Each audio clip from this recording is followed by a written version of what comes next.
TMC से ये बिखराव शुरू हुआ, हालांकि आम आदमी पार्टी से शुरू हुआ था, लेकिन टीएमसी में जिस तरीके की टूट थी, अब ऐसा कहा जाने लगा कि धीरे धीरे उसका असर महाराष्ट्र और उससे होते हुए यूपी तक पहुंचेगा। महाराष्ट्र की राजनीति मुझे लगता है कि झटका जरूर लगाए। ये अगला चुनाव तय करेगा कि उद्धव ठाकरे वापसी करते हैं कि नहीं। अभी अगले विधानसभा चुनाव के लिए टाइम है, 2030 में विधानसभा चुनाव होंगे, 2029 का लोकसभा चुनाव होगा, उसके बाद ये तय होगा।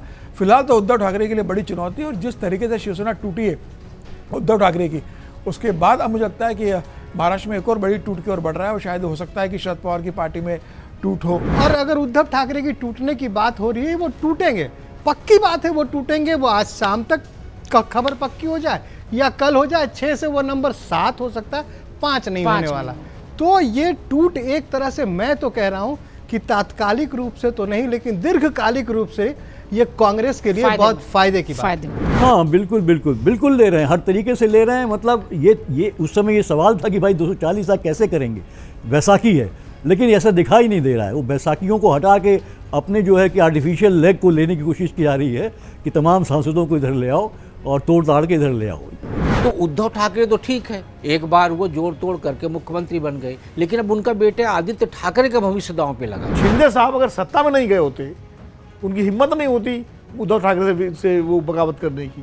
वो चूंकि गए और मुख्यमंत्री बने, वो फायदा हुआ उनको। नीतीश कुमार अगर मुख्यमंत्री नहीं बनते तो उनकी पार्टी खड़ी नहीं हो पाती। तो ये वोटों की चोरी है, भरोसे की चोरी है। ये भी एक तरह से आप किस भरोसे, किस विचारधारा के भरोसे उस व्यक्ति के इस दल से जुड़े होने की वजह से आप उसको वोट दे रहे हो ना। भारतीय राजनीति में इन दिनों एक अलग तरीके का दौर चल रहा है, बिखराव का दौर, और ये भी कुछ सालों बाद हो सकता हो पढ़ने लिखने और नागरिक शास्त्र और सिविक्स में पढ़ाया जाए कि बिखराव का दौर क्या होता है। टीएमसी से ये बिखराव शुरू हुआ, हालांकि आम आदमी पार्टी से शुरू हुआ था, लेकिन टीएमसी में जिस तरीके की टूट थी, अब ऐसा कहा जाने लगा कि धीरे धीरे उसका असर महाराष्ट्र और उससे होते हुए यूपी तक पहुंचेगा। यूपी में आगे आने वाले साल में चुनाव है, इसलिए भी यहाँ की राजनीति इससे प्रभावित होती जरूर दिखाई पड़ेगी। महाराष्ट्र में इस वक्त जिस तरीके का दौर चल रहा है, ढेरों बयान आ रहे हैं। राम मंदिर के चंदे की लूट के बाद शिवसेना में टूट की चर्चा खूब हो रही है, और टूट जिस तरीके की दिखाई पड़ रही है, ऐसा लगता है कि उससे शिवसेना उद्धव ठाकरे की रिवाइव हो पाएगी, ऐसा लगता नहीं। 4 साल में ये बड़ी टूट होगी। 2/3 जो उनके सांसद हैं वो लोकसभा स्पीकर को चिट्ठी लिख चुके हैं, ऐसा सूत्र कह रहे हैं। कहा यह जा रहा है कि वो अपनी अलग जगह मांग रहे हैं। इस तरीके की टूट कैसी भारतीय राजनीति को प्रभावित करेगी, आने वाले चुनावों को प्रभावित करेगी, और एनडीए का कुनबा अगर बढ़ता है तो इसका उन्हें सीधा फायदा उच्च सदन में या लोकसभा में मिलेगा या नहीं, ये सब किस तरीके से आगे दिखाई पड़ेगा, इसी का विश्लेषण करेंगे हमारे मेहमानों के साथ। श्रीनिवास जी हमारे साथ हैं, पीयूष पंत जी हमारे साथ हैं, समीर चौगांवकर जी हैं, राकेश शुक्ल जी हैं, विनोद अग्निहोत्री जी हैं, अमर उजाला डिजिटल के संपादक जयदीप कर्णिक जी भी हमारे साथ हैं। शुरुआत समीर जी से, चूंकि बात महाराष्ट्र और मुंबई की हो रही है। सर, जिस तरीके से शिवसेना की स्थिति इस वक्त दिखाई पड़ रही है, 4 साल में, मुझे लगता है 4-5 साल में दूसरी एक बड़ा वो होगा। 2/3 की बात है, 9 उनके सांसद हैं ही ऑलरेडी। तो इस वक्त उद्धव को लेकर जिस तरीके से महाराष्ट्र की सियासत में चर्चा हो रही है, या संजय राउत जिस तरीके से अनाप शनाप बकते हुए दिखाई पड़ रहे हैं, क्या ये समझें कि वो फ्रस्ट्रेशन वाला ही स्टेटमेंट है, और अब जब नंबर का गणित होगा तो उद्धव अब जो है एकनाथ शिंदे उन्हें फिर से पटकनी देते दिख रहे हैं नंबर गेम में? निश्चित रूप से उसमें कोई दो राय नहीं। जिस तरीके से उद्धव ठाकरे की पार्टी में टूट हुई, 9 में से 7 सांसदों का कहा जा रहा है कि वो चले गए, 6 सांसद चले गए उनके। अभी आधिकारिक रूप से बयान नहीं आया कि कौन कौन से सांसद गए। कहा जा रहा है कि शायद कल शाम को या आज देर रात पत्रकार वार्ता लेकर बता सकते हैं कि क्या कारण रहा है जाने का। तो मुझे लग रहा है कि निश्चित रूप से उद्धव ठाकरे के लिए एक बड़ा झटका है। 2022 में जब जून महीने में एकनाथ शिंदे ने जब बगावत की थी, उसके बाद दूसरा झटका। और मुझे लगता है उस समय भी कहा गया था कि भाई उद्धव ठाकरे के लिए अब बचना मुश्किल होगा, महाराष्ट्र की राजनीति में शिवसेना उद्धव ठाकरे की जो है मातोश्री की राजनीति खत्म हो जाएगी। लेकिन मुझे लगता है कि उसके बाद भी उद्धव ठाकरे ने अपने आप को बचा लिया था। जिस तरीके से लोकसभा चुनाव में वो 9 सांसद जीत कर लाया। अगर बीएमसी की हम बात करें तो आज 65 उनके कॉर्पोरेटर हैं, ठीक है। विधानसभा में बहुत बेहतर प्रदर्शन नहीं किया राष्ट्रवादी कांग्रेस और कांग्रेस के साथ मिलकर, लेकिन मुझे लगता है कि महाराष्ट्र के अंदर अभी भी बाला साहेब ठाकरे को मानने वाले एक वोट बैंक बचा हुआ है, जो शायद उद्धव के साथ, मातोश्री के साथ जो जुड़ा हुआ है, वो उद्धव के साथ जुड़ा रहेगा। अब उद्धव उस वोट बैंक को अपने साथ कितना बचा के रखते हैं, और जिस तरीके से एकनाथ शिंदे ने पार्टी को तोड़ा है, अब उद्धव के पास तो बीएमसी भी नहीं है कि जहाँ से पार्टी का खर्चा चलता था, सांसदों को, विधायकों का, कॉर्पोरेटर का खर्चा चलता था। तो उद्धव अब कैसे पार्टी को एकजुट करेंगे? ये कहा जाता है कि उद्धव ठाकरे अपने सांसदों से, विधायकों से नहीं मिलते, कॉर्पोरेटर से बात नहीं करते। आदित्य ठाकरे का भी वही एटीट्यूड रहा है। तो महाराष्ट्र की राजनीति में मुझे लगता है कि झटका जरूर लगाए। ये अगला चुनाव तय करेगा कि उद्धव ठाकरे वापसी करते हैं कि नहीं। अभी उद्धव अगले विधानसभा चुनाव के लिए टाइम है, 2030 में विधानसभा चुनाव होंगे, 2029 का लोकसभा चुनाव होगा, उसके बाद ये तय होगा। फिलहाल तो उद्धव ठाकरे के लिए बड़ी चुनौती है, और जिस तरीके से शिवसेना टूटी है उद्धव ठाकरे की, उसके बाद अब मुझे लगता है कि महाराष्ट्र में एक और बड़ी टूट की ओर बढ़ रहा है। और शायद हो सकता है कि शरद पवार की पार्टी में टूट हो, अब वो अभी होती है या अगले महीने होती है या कुछ दिनों के बाद होती है, देखने वाली बात होगी। लेकिन इसकी चर्चा शुरू होगी, और फिर इसकी चर्चा सिर्फ महाराष्ट्र तक सीमित नहीं है, इसकी चर्चा टूट के तो अब उत्तर प्रदेश तक आ चुकी है। और जिस तरह से ओम प्रकाश राजभर का बयान आ रहा है, जिस तरीके से केशव प्रसाद मौर्य के बयान आए कि समाजवादी पार्टी की टूटने की स्थिति में, फिलहाल मुझे लगता है कि अभी क्षेत्रीय दलों के लिए एक बुरा समय चल रहा है। ममता बनर्जी जिस तरीके से चुनाव हारी, उनके बाद उनके सांसद और विधायक बुरी तरीके से टूटे कि पार्टी भी जाने की स्थिति में आ गई है। उसके बाद अब महाराष्ट्र में हुआ है, तो मुझे लगता है कि अभी तो मौसम चल रहा है क्षेत्रीय दलों के टूटने का, अभी और दल टूटेंगे। जो देखते हमें हैं कि दिखाई पड़ रहा है महाराष्ट्र में, कहीं उससे कुछ इतर तो नहीं है कि उद्धव और फडणवीस के साथ चाय पीने की भी खबर थी?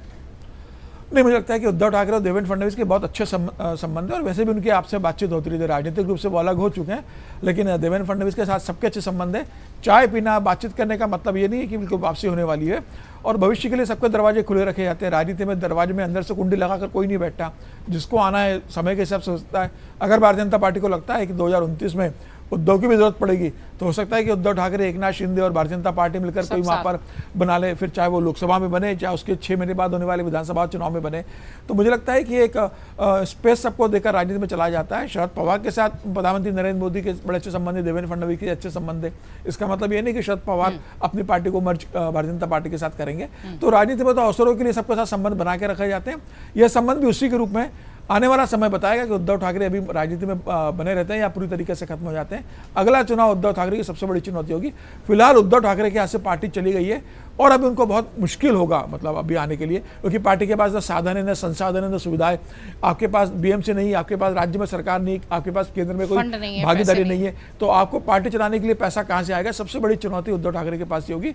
वो उसको कैसे मैनेज करते हैं, सच्चे शिव सैनिक जो उनके साथ जुड़े रहे उनको कैसे कन्विंस करते हैं कि भाई आने वाला समय हमारा होने वाला है। निश्चित रूप से इसके अंदर उनके समर्थक लोगों में निराशा होगी। अभी उद्धव ठाकरे तय करता है कि महाराष्ट्र का दौरा करते हैं या आदित्य ठाकरे दौरा करते हैं, ये आने वाला समय बताएगा। फिलहाल उद्धव ठाकरे के लिए एक बड़ी चुनौती सामने है।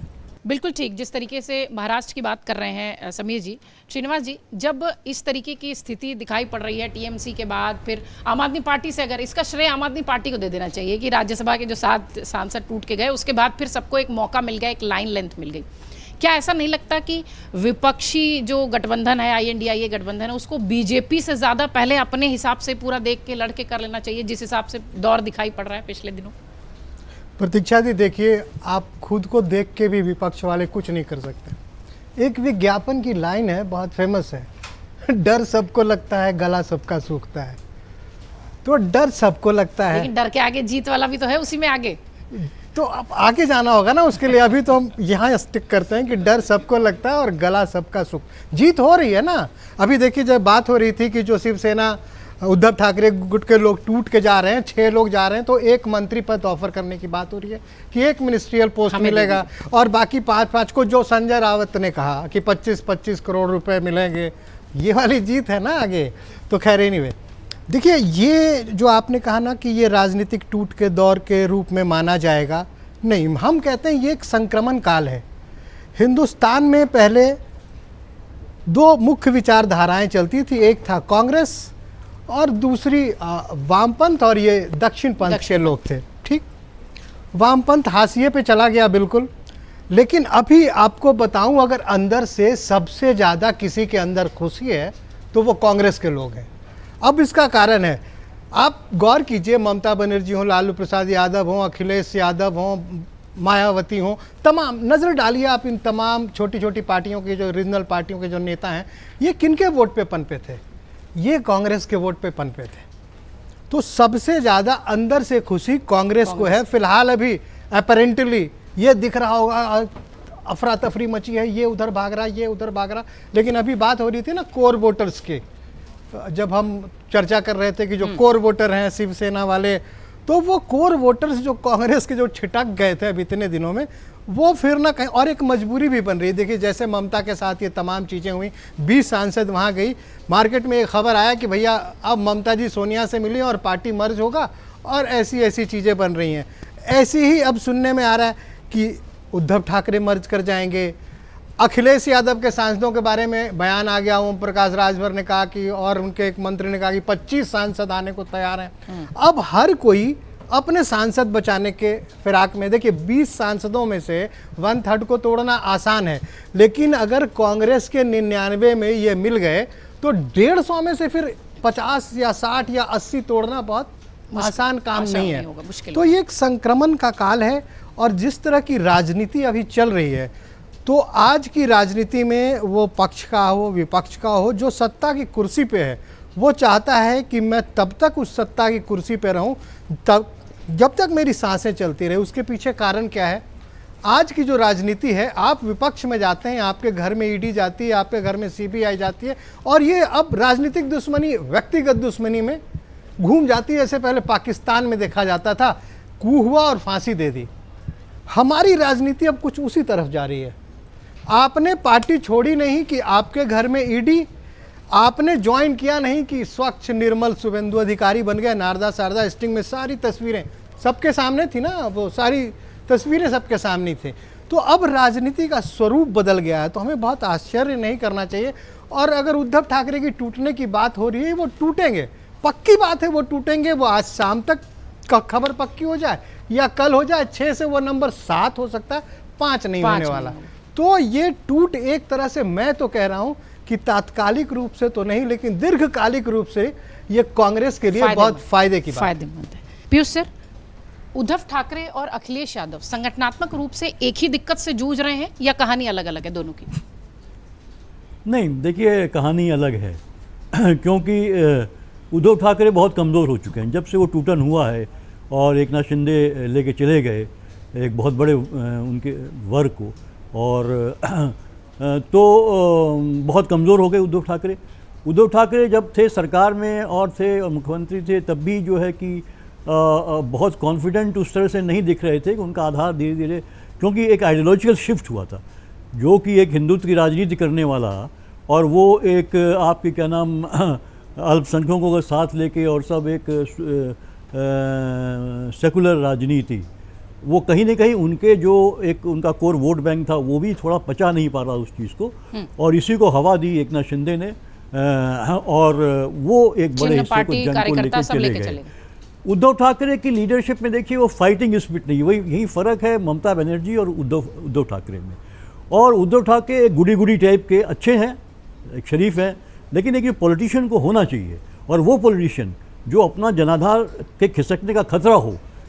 और तो अखिलेश और उसमें बहुत फ़र्क है। अखिलेश के पास अभी वो क्राइसिस नहीं है, हो सकता है भविष्य में आए, लेकिन मुझे नहीं लगता, क्योंकि एक तो आइडियोलॉजी का सवाल है, दूसरा ये है कि आप सत्ता में लौट सकते हैं। जो समाजवादी पार्टी की स्थिति उत्तर प्रदेश में, वो सत्ता में, और जब तक ये आकर्षण आपको रहता है उनकी, चाहे विधायक हों चाहे सांसद हों, कि नहीं हमारी पार्टी लौट सकती है, हमारा नेता फाइट कर रहा है, तब तक वो आपके साथ बने रहेंगे, वो टूटन होने की संभावना नहीं है। लेकिन उद्धव ठाकरे के साथ यार रहा कि वो कमज़ोरी थी, और उसके बाद जो है लगातार खिसकते चले गए। वो उसके बाद वो ज़मीन पे भी नहीं उतरे। ये उम्मीद थी कि जब उनके कज़िन जो है वो जब जुड़े उनके साथ राज ठाकरे, तो एक उम्मीद पैदा हुई थी, और जो जितने भी बाल ठाकरे के जो सपोर्टर्स थे उनके समय के, उनको भी उम्मीद जगी कि हाँ अब एक ये उभर के फिर आएंगे, तगड़े आएंगे और एकनाथ शिंदे को पटकनी दे सकते हैं। लेकिन वैसा कुछ हुआ नहीं। या तो उनकी जेलिंग उतनी अच्छी नहीं हुई, 1-2 मीटिंग में आए भी, भाषण भी दिया, वो सराहना भी हुई, लोगों ने तालियां भी बजाई, लोग भी जुटे, लेकिन ज़मीनी स्तर पे जो है वो ये एक जो उनका एक जुड़ाव था वो कहीं दिखाई नहीं दिया उभरता हुआ कहीं पे। और उसमें जो है उद्धव ठाकरे भी एकदम चुपचाप बैठे रहे। उसके इवन उनके जो बेटे हैं आदित्य ठाकरे, वो भी जो है कि लोकसभा चुनाव के पहले निकले थे, वो यात्रा पर निकले थे, लेकिन ज़रूरत थी कि आप उस जनाधार को जो चला गया है सत्ता के लालच में, जो एकनाथ शिंदे के पास चला गया है, उसको अपने पुराने जो भी बाला साहब का जो एक रही है, पूरी की पूरी संस्कृति रही है, जो उनका जो कमिटमेंट रहा है, तो उसका सरोकार देते हुए आप वापस खींचने की कोशिश करते, एक फाइट करते कि आप देखिए किस तरह से एकनाथ शिंदे जो है कि इनके साथ मिल गए हैं। हाँ सर, कुछ हो नहीं एसी रहा, हॉल में उनको भाई भाई गले मिल रहे थे, उससे कार्यकर्ता नहीं मिले, वो तो चले गए, वो नहीं तो मिले, निकल गए। क्योंकि भाई भाई तो मिले लेकिन आगे उतरे नहीं ना, फिर कि क्या कार्यकर्ताओं को और कहीं भी कोई शंका हो तो जमीन उसको पे आना जोड़ने पड़ेगा ना के सर लिए आपको उसके लिए। जमीन में आना पड़ेगा। आपका कार्यक्रम क्या है, आप किस तरह से जो है कि एक अगर चलिए ठीक है सेकुलर प्लेटफॉर्म में, अच्छा फिर राज ठाकरे एकदम एक्सट्रीम जो है वो हिंदुत्ववादी, उनके जो भी स्टेटमेंट रहे हैं, जिस तरह के भाषण रहे हैं पूरी तरीके से, और उद्धव ठाकरे इधर माइल्ड हो चुके थे जबकि सरकार में आए थे और मुख्यमंत्री बने, तो ये जेलिंग का भी एक सवाल था जो लोगों के दिमाग में था, तो उसको भी क्लियर नहीं किया गया। कैसे आप आगे बढ़ेंगे, लोगों के बीच आप नहीं गए। तो मुझे लगता है कि अब अभी भी जो लोग जा रहे हैं, देखिए जो टूटन हो रही है वो इसीलिए हो रही है, 4 साल तक इंतजार किया कि शायद पार्टी कहीं रिकवर करेगी करे। और मजबूत होगी, उद्धव ठाकरे एक्टिव होंगे, कुछ नया चीज़ लेके आएंगे। ऐसा होता हुआ बल्कि ये था कि आदित्य ठाकरे को ही जो है वो प्रमोट करने की कोशिश हो रही थी, तो बाकी कहीं ना कहीं जो सांसद थे वो भी हर्ट महसूस कर रहे थे। तो ये तमाम चीज़ें, तो अब उनको लगा कि एक सत्ता के साथ ही क्यों न चला जाए, कि फ़ायदे वही हैं। देखिए एक चीज़ और हो गई है कि आप अगर नहीं जाते हैं तो क्या हो रहा है कि जो सत्ता में बैठे हैं, मान लीजिए आपका अगर फंड जो आ रहा है, इवन एमएलए का जो फंड होता है वो भी रिलीज़ नहीं होता, उसमें भी दिक्कतें होती हैं। तो ये मतलब जो ये समझे कि 240 वाले जो हैं वो 400 का फील ले रहे हैं। हाँ बिल्कुल ले रहे हैं, हर तरीके से ले रहे हैं। मतलब ये उस समय ये सवाल था कि भाई 240 लाख कैसे करेंगे, बैसाखी है, लेकिन ऐसा दिखाई नहीं दे रहा है। वो बैसाखियों को हटा के अपने जो है कि आर्टिफिशियल लेग को लेने की कोशिश की जा रही है कि तमाम सांसदों को इधर ले आओ और तोड़ ताड़ के इधर ले आओ। ये जो बंगाल से चली हुई हवा है या छेड़ी गई हवा है, ये यूपी तक आ रही है। यूपी में जिस तरीके के बयानबाजी इस हफ्ते पूरी हुई, समाजवादी पार्टी, अखिलेश यादव और 2027 का चुनाव, कैसे? मुझे लगता है कि टूट फूट की कोई संभावना नहीं है, एक नैरेटिव है, और राजनीतिक भाषा में कहे तो एक प्रोपोगंडा है। वो जो चुनाव से चिट्ठी उट्ठी दी जा रही है, भेजी जा रही है, सब चुनाव से पहले इस तरीके की बातें उठने का कहीं ना कहीं एक राजनीतिक मायने होते हैं। और समाजवादी पार्टी के सांसदों की अभी कोई ऐसी आवश्यकता महसूस नहीं हो रही, क्योंकि जिस मुद्दे को लेके हम बात कर रहे हैं कि सारा टूट फूट हो रहा है, उस मुद्दे पे समाजवादी पार्टी भारतीय जनता पार्टी के साथ सहमत है। डिलिमिटेशन को लेके समाजवादी पार्टी के अंदर कहीं किसी तरह के कोई किंतु परंतु जैसा विषय नहीं है, क्योंकि उनको भी फ़ायदा है। 50% सीटें बढ़ेंगी, 120 हो जाएंगी। 33% यदि महिलाओं के आरक्षण होने के बाद भी उनको 80 से 90 सीटें मिल जाएंगी, तो उनके नेताओं, उनके सांसदों के लिए किसी तरह की समस्या आने वाली नहीं है। ये जो नैरेटिव है, इस नैरेटिव का लॉन्ग टाइम देखें तो बेनिफिट ये होता है कि हर राज्य में 2 से 3% वोट जो होता है वो चलायमान वोट होता है, वो परिस्थितियों को देख के वोटिंग करता है। यदि ये नैरेटिव बन गया कि अखिलेश यादव तो अपने सांसदों को ही नहीं संभाल पा रहे, तो आगे सत्ता कैसे संभालेंगे, तो वो 3% वोट यदि हिंदुत्व के साथ चला गया तो आप सोचिए कहीं ना कहीं एक फायदेमंद साबित होगा। तो इसलिए मुझे नहीं लगता कि वहाँ पे सांसदों की किसी तरह की तोड़फोड़ होगी। अब उद्धव ठाकरे का विषय आता है बार बार कि उद्धव ठाकरे का क्या होगा, तो मुझे भी आशंका, मुझे लगता है कहीं वो निंजली गप्पा ना बन जाए, क्योंकि जब 69 में कांग्रेस टूटी और इंदिरा गांधी एक बड़ा खेमा लेके चली गई, अलग हो गए। तो उस समय पर कांग्रेस के अध्यक्ष जो है निंजली गप्पा थे। तो निंजली गप्पा का फिर क्या हुआ, फिर कोई नहीं जानता कि 69 के बाद फिर निंजली उनका क्या गप्पा हुआ? कहाँ चले गए। तो उसी तरह से शिवसेना टूटी और एक बड़ा खेमा ही नहीं, शिवसेना के एक बड़ा मतदाता एकनाथ शिंदे जी के साथ जा चुका है विधानसभा चुनाव में, उसका रिजल्ट आया है। तो अब ऐसे में उद्धव ठाकरे क्या करेंगे? तो उद्धव ठाकरे तो ठीक है, एक बार वो जोड़ तोड़ करके मुख्यमंत्री बन गए, लेकिन अब उनका बेटे आदित्य ठाकरे का भविष्य दांव पे लगा हुआ। तो ऐसे में क्षेत्रीय दलों के जो टूट की बात होती है, अभी आपने टीएमसी की बात की कि बंगाल में हुआ, दरअसल है क्या कि जो क्षेत्रीय दलों का जो नींव पड़ी वो समाजवाद पे पड़ी और जातिवाद पे जाके वो टिक गई। अब उनके सामने समस्या ये आ रही है कि देश में हिंदुत्व का एक उफान आ रहा है, उससे जातिवादी समीकरण गड़बड़ा रहा।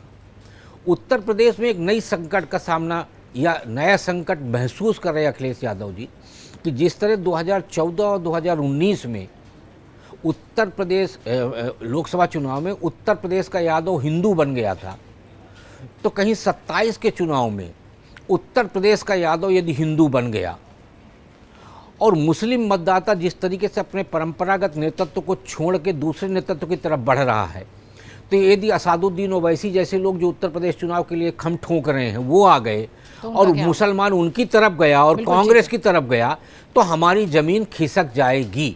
इसलिए आप वो देखिए कि अब अखिलेश यादव को राम मंदिर में चोरी का भी मामला महत्वपूर्ण लगने लगा और बड़े मंगलवार को हनुमान चालीसा सोशल मीडिया में पोस्ट करना भी उनको अच्छा लगने लगा। जो M22 समीकरण लेके चल रहे थे वो PDA ले आए और PDA में P को 2 भागों में रखते हैं, जहां सुविधा होती वहां वो पिछड़ा होता और जहां सुविधा होती है वहां P पंडित होता है। ये कह रहे थे विनोद सर कि जब इस तरीके की टूट की बात आ रही है तो लगातार चर्चा इस बात की हो रही है कि कांग्रेस से ही निकले दल अगर इस तरीके के जगह पहुंच जाए तो उसका फायदा कांग्रेस को हो रहा है।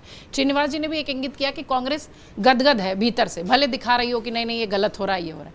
कितना फायदा कांग्रेस उसका ले पाएगी इस तरीके की टूट से, और कितना फायदा कांग्रेस को आप देखते हैं चुनावों में? नहीं, श्रीनिवास जी की बात में काफ़ी तथ्य हैं, दम है, क्योंकि जो तृणमूल कांग्रेस का उदाहरण लें तो तृणमूल कांग्रेस तो पूरा कांग्रेस का ही आधार, जनाधार, कार्यकर्ता सब लेकर के गई।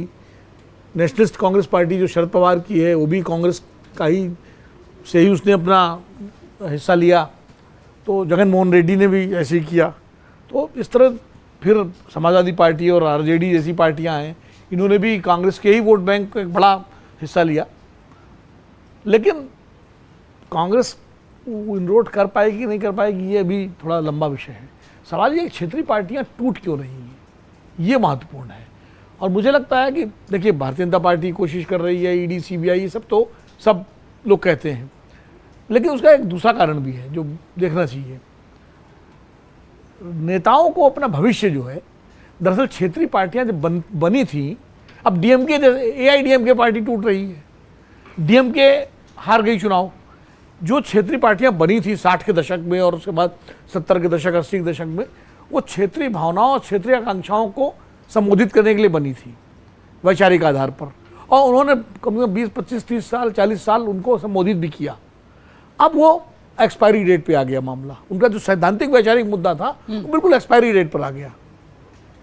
और सत्ता की राजनीति में एक सीमा के बाद वो अब क्षेत्रीय आकांक्षाओं की बजाय परिवार की पार्टियां हो गई।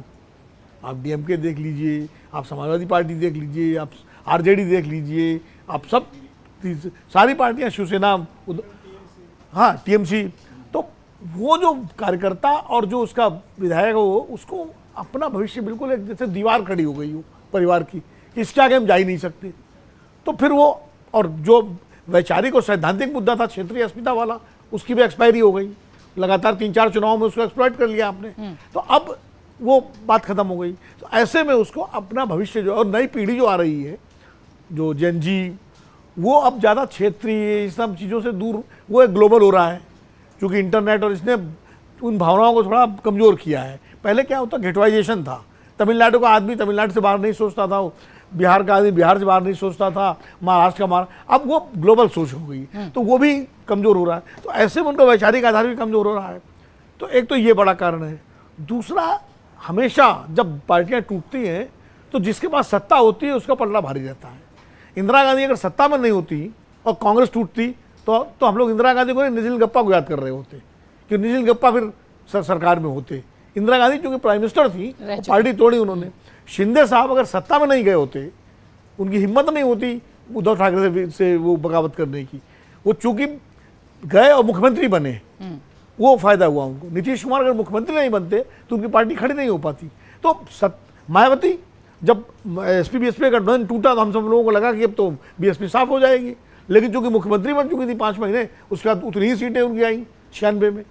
तो सत्ता जब मिल जाती है एक बार, तो आपके कार्यकर्ताओं का मनोबल बढ़ जाता है, आपके वोटर का मनोबल बढ़ जाता है, और लगता है कि लोगों को भी लगता है कि भाई ये पार्टी चलेगी। इसीलिए शिंदे साहब चल रहे हैं, उद्धव ठाकरे सत्ता से बाहर हैं, तो उनका आधार कमजोर होता चला जा रहा है। शरद पवार सत्ता से बाहर हैं, अजीत पवार सत्ता में चले गए, उनकी पार्टी, तो वो फ्लरिश कर रहे हैं। तो सत्ता की जो खाद पानी होता है वो भी बहुत ताकत देता है, और भविष्य जो है वो कहाँ दिख रहा है। आज अगर 4 मई को रिजल्ट आते तृणमूल के पक्ष में तो गदगद हो रहे कोई होते टूट नहीं सारे होती, लोग। कोई टूट नहीं। एक बस आगे, कांग्रेस फायदा उठा सकती है इस स्थिति का, इसमें कोई दो राय नहीं है, लेकिन कांग्रेस अभी डिलेमा में है।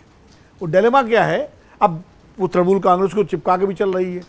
तृणमूल कांग्रेस का जो भी बैगेज है वो भी कांग्रेस के ऊपर आएगा, क्योंकि जाहिर है जो तृणमूल कांग्रेस से नाराज मतदाता है, जिसने बीजेपी को वोट दिया, अगर कांग्रेस तृणमूल के साथ खड़ी है तो बीजेपी कांग्रेस के साथ क्यों आएगा? क्यों आ तो जाएगा? कांग्रेस तृणमूल को पकड़े या छोड़े, कांग्रेस जो है वो असमंजस। आरजेडी को पकड़े या छोड़े, या तो वो जो कांग्रेस के डिलेमा है, अभी अपने दम पर उसकी ताकत है नहीं, और वहाँ जो क्षेत्रीय पार्टियां हैं उनके साथ वो क्या रिश्ता रखे, अभी इस गुत्थी को कांग्रेस सुलझा नहीं पा रही है। तमिलनाडु में उन्होंने टीवीके को पकड़ लिया, अब टीवीके भी देखे क्षेत्रीय पार्टी है, वो नए एजेंडे पे आ गई, तो वहाँ एआईडीएमके डीएमके तो अभी उसमें तो बिखराव नहीं आ रहा है, लेकिन एआईडीएमके में बिखराव आ रहा है, क्योंकि वहाँ लोगों को भविष्य नहीं दिख रहा। तो ये सारे बहुत सारे अंतर्निहित कारण हैं पार्टियों के टूटने के। भारतीय राजनीति में इस तरीके का जो पैटर्न आ गया, एक बिखराव वाली सियासत, मुझे लगता है आगे कुछ सालों में हो सकता है सिविक्स या नागरिक शास्त्र में पढ़ाया भी जाएगा। ये जो स्थिति है, क्या ऐसा लगता है कि अब भविष्य में जो क्षेत्रीय पार्टियों का वर्चस्व था, दबदबा था उनका कि भाई हम तय करेंगे कि हमें किसके साथ जाना है, वो एरा अब खत्म हो रहा है पूरी तरह से? भारतीय राजनीति से अब क्षेत्रीय दल वॉश आउट दिखाई पड़ेंगे? जीत के साथ जाना है, सत्ता के साथ जाना है, धन लोलुपता के साथ जाना है। और अभी हमने जितना भी विमर्श किया, चर्चा की है, वो राजनीतिक पार्टियों की दृष्टि से, उनके भविष्य और उनके नेताओं के आरओआई, रिटर्न ऑन इन्वेस्टमेंट की दृष्टि से किया कि भाई यहाँ आरओआई नहीं मिल रहा है। ये तो एक सीधा हो गया कि उस पार्टी में आरओआई मिल रहा है, वहाँ जाओ, यहाँ एफडी करके देखिए 2% भी ब्याज नहीं मिल रहा, वहाँ 7% मिल रहा है, 15, ऐसा मामला हो गया। अब इसमें दिक्कत आप सोचिए जनता की तरफ से, आप किस विचारधारा की दृष्टि से, किस पार्टी की दृष्टि से, किस सोच की दृष्टि से उस उम्मीदवार को वोट दे रहे थे। अब तो इसका कोई मतलब ही नहीं रह गया ना। आप चाहे जिसको जिताइए, जो सबसे ऊपर जीत के सत्ता में जाएगा, ये सब टूट के वहां चले जाएंगे। और ऐसा नहीं कि ये भारतीय राजनीति का चरित्र नहीं रहा तभी तो दल बदल जैसा कानून बनाना पड़ा। ये आयाराम गयाराम की राजनीति बहुत चर्चा में रही एक समय, उसको तो वो आयाराम गयाराम एक जुमला बन गया था उस दौरान, हमने की है वो पत्रकारिता और अखबारों में पढ़ा है, बाकायदा आयाराम गयाराम छपता था, उस पर संपादकीय छपते थे। उस जमाने में मीम्स नहीं होते थे, कार्टून बनते थे आयाराम गयाराम पे, लक्ष्मण के बने, तमाम कार्टून देवेंद्र के बने। अब क्या हो गया कि कानून बना दिया तो कानून को धता, कोई नई एनसीपीएलआई खड़ा हो जाती है त्रिपुरा में। ये पार्किंग लॉट बन गए हैं, लॉन्च पैड्स हैं, जैसे होते हैं वैसे लॉन्च पैड पे जाके पार्टी को पार्क कर दो, विलय की जरूरत नहीं, दल बदल कानून को धता बता दो, जब लगेगा तो फायदा ले लेंगे। तो ऐसा है ना, तुम डाल हम पात वाली बात हो गई। आप जितना कानून बनाओ, जितना नियम बनाओ, जिसको चोरी करनी है वो एक कदम आगे चलता है। तो ये वोटों की चोरी है, भरोसे की चोरी है ये भी एक तरह से। आप किस भरोसे, किस विचारधारा के भरोसे उस व्यक्ति के इस दल से जुड़े होने के वजह से आप उसको वोट दे रहे हो ना। लेकिन अब टीएमसी में भगदड़ क्यों मची है? उनको समझ में आ गया कि वहाँ का चरित्र तो वैसा है कि 15-15 साल तक फिर वो हिलते नहीं है। अब उनको समझ में आ गया कि भाई अब ममता कोई अगले कम से कम 2 चुनाव तो आना नहीं है वापस, तो यहाँ अपन 10 साल 15 साल टाइम क्यों बिगाड़े? इसके साथ तो जुड़े थे सत्ता के लिए, कटमनी के लिए। और दूसरी एक और दिक्कत है, वहाँ रह भी लें तो इधर वाले रहने नहीं देते, सब संस्थाएं भेज दी जाती है एक के बाद एक। तो विचित्र तरह की राजनीति है, जहाँ जीत सर्वोपरि हो गई, सत्ता सर्वोपरि हो गई। लोग पहले हारते भी थे तो विपक्ष में बैठते थे, अपने मुद्दे उठाते, ये कहते थे कि ये भला नहीं कर रहे, हम आएंगे तो हम भला करेंगे। अब हम आएंगे तो भला करेंगे तो उम्मीद खत्म हो गई। अब ये हो रहा है कि जो आ गया उसके साथ हम खड़े हैं, हम अपना भला करें। भाई ये पहले विपक्ष में आदमी जोर से क्यों चिल्लाता था?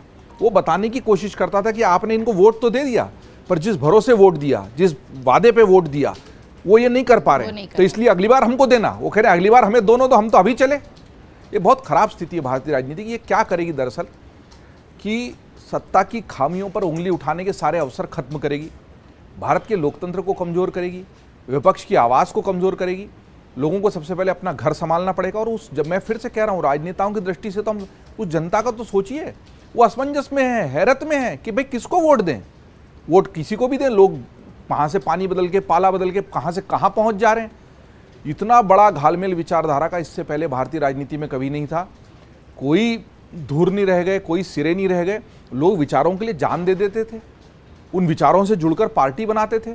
लोग उन विचारों से जुड़ते थे कि इस विचार से देश चलना चाहिए। कोई विचार अपने आप, कोई कह रहा है कि वामवाद से चलना चाहिए, कोई कह रहा है दक्षिणवाद से चलना चाहिए। एक पार्टी है कहती नहीं, वाम और दक्षिण के बीच का भारत है, हम मध्य मार्ग चुनेंगे, हम कांग्रेस बनाएंगे। हम वो सारी विचारधाराओं के बीच से भारत का लोकतंत्र एक बहुत सुंदर पुष्पगुच्छ बनता था और उसमें कुछ चीज़ें सही गलत हो सकती है, पर कुल मिलाकर उस विचारधारा के साथ आदमी जिंदगी निकालता था कि नहीं मैंने इस विचार के लिए अपना जीवन अर्पित किया। वो जीवन अर्पित तो नहीं, खत्म ही बात हो गई ना वो।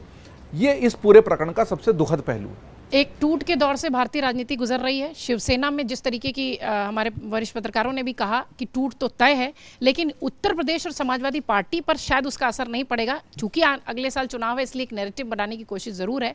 फिर भी राजनेता और राजनीति का कोई भरोसा नहीं है, इसलिए क्या कुछ होगा ये आने वाला वक्त बताएगा। बहुत शुक्रिया आप सबका खबरों खिलाड़ी देखने के लिए। आप तमाम मेहमानों का भी बहुत शुक्रिया। कमेंट बॉक्स खुला हुआ है, ज़रूर आइए। हर अपडेट हम आप तक पहुँचा रहे हैं वीडियो के जरिए, खबरों के जरिए। जुड़े रहिए हमारे साथ।